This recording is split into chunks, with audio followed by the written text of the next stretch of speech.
Hi, my name is Dan Tartaglia, and this is just a short video, some tips of using Davinci Resolve that I've come across.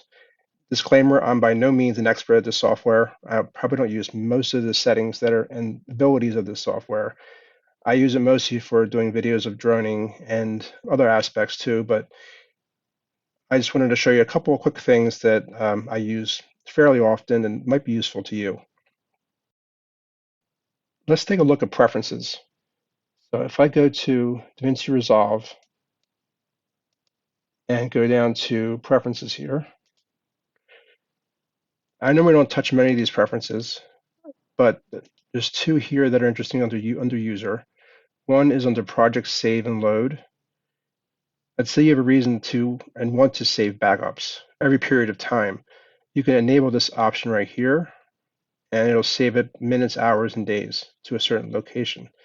I turned it off to save hard drive space for myself, but it can be very useful if you have a reason and want to save backups. Other setting here that I use fairly frequently is under editing. That is the standard still duration. Whenever you bring a photo into the software, it'll bring it into whatever is set here as far as duration goes. So right now, any photo I bring in will come in at 6 seconds long.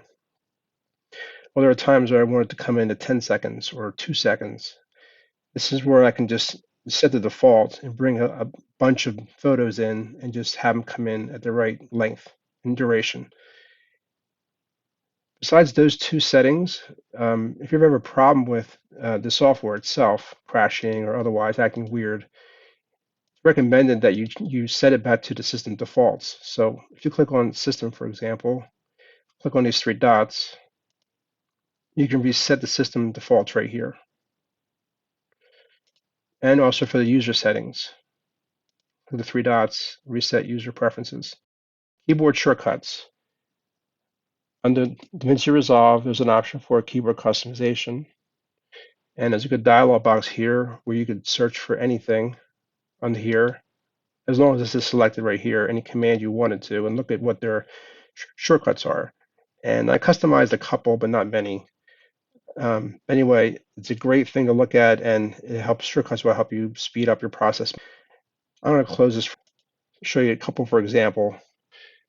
Let's say I wanted to cut this clip here.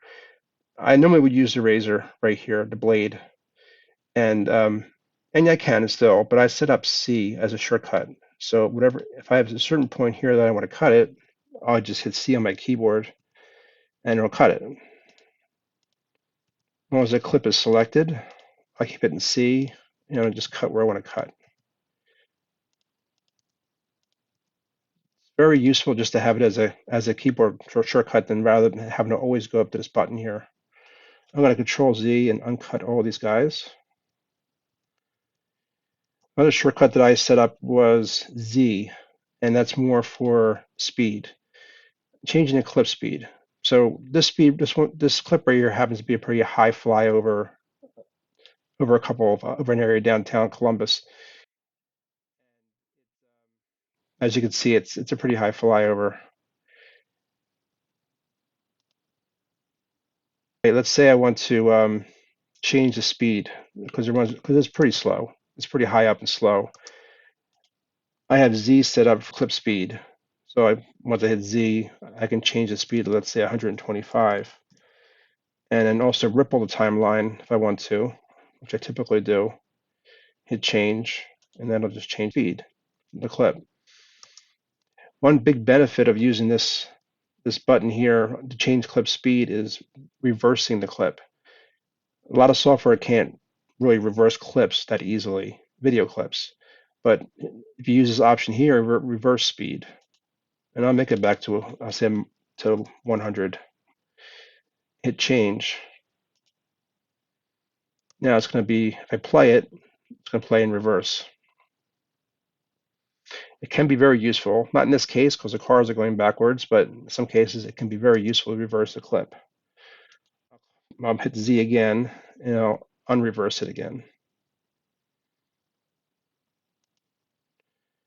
The other ones I use a lot are, let's say I clip this a few times.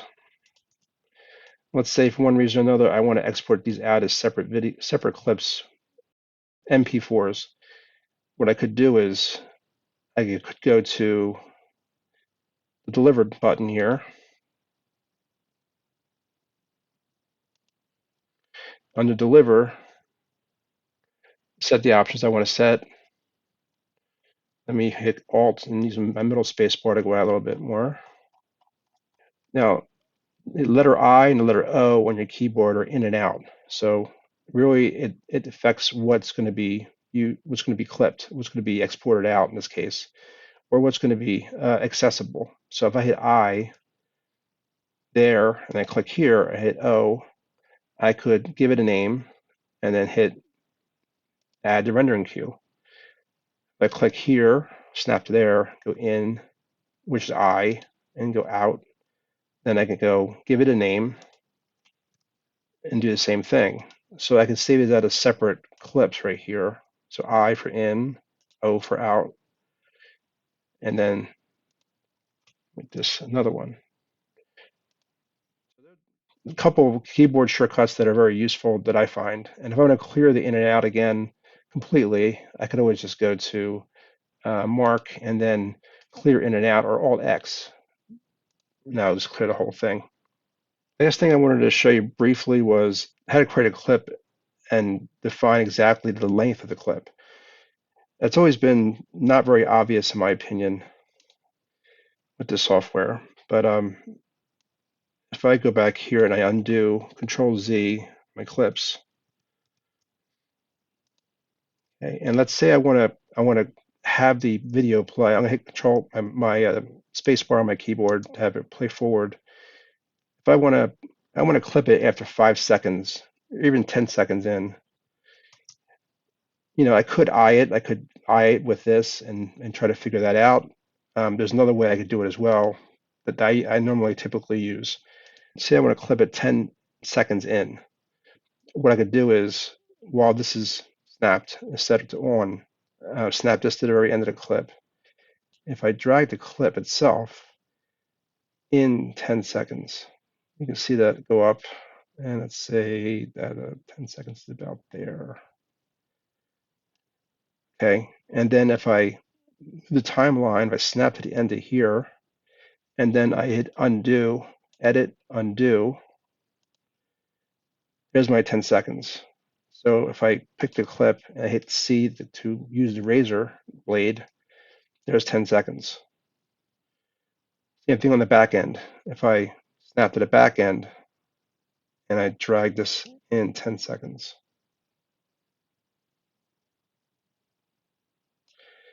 And then I snap to here, a timeline, and I hit edit undo, there's my 10 seconds. Pick the clip, I use the blade or C on my case.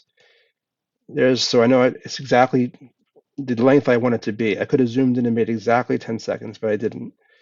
So in the middle section here, I could change the speed if I wanted to. So if I hit Z for my shortcut, I can make this maybe 500% faster. Have ripple time turned on, hit change. So now it's going to go 10 seconds in normal speed, and then I go really fast starting here.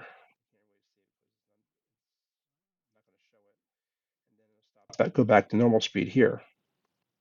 The final tip I wanted to show you was how to avoid the ripple effect when you delete a clip out of your timeline. For example, if I pick an image here and I click on my delete key, the ripple effect happens and everything shifts over. Most of the time that's a good thing, but sometimes you may not want that to happen. I'm going to do Control Z to go back the way it was. To avoid that, you pick on the image or video clip and you click your backspace key instead. That avoids that ripple effect from happening. It means you're going to have to shift everything over again if you want to, but you may want to just replace that image with something else and not affect the rest of your video. Again, just a few tips and tricks that I come across every day, and I'm sure you have many of your own, and I hope some of them are useful. Like most people who create these kinds of videos, please click subscribe if you find them useful or enjoyable, this one or any other one I have. Thank you. Bye.